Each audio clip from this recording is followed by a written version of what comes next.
My name is Rachel Morris. I'm Australian. I've lived in Doha for 10 years and I have a food blog called Life on the Wedge.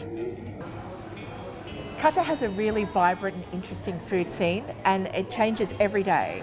And I think that's as a result of the fact that it's such a multicultural country. We have around, I think it's 120, 130 different nationalities. Everybody brings their food culture here. But also a lot of the big brands like Nobu, the Mondrian Hotel have just opened up recently. Everybody wants to bring their food here to Doha because I think just people love food. So there's a really big, I know it's a pun, but it's a really big appetite for food here and for different food. And I've never lived in a place that's so diverse and interesting in that sense.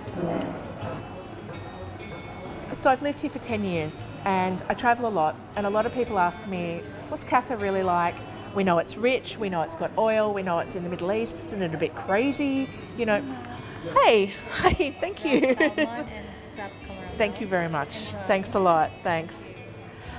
We know it's in the Middle East, it's a little bit crazy. And I said, you know, I consider Qatar my home.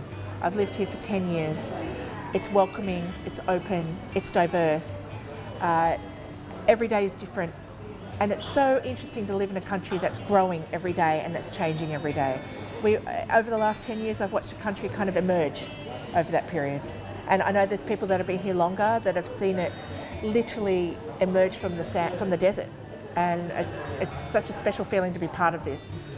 So I have around 10,000 followers on Instagram, around the same on Twitter, and I get 10,000 hits a month on my website, sometimes more, sometimes a little bit less.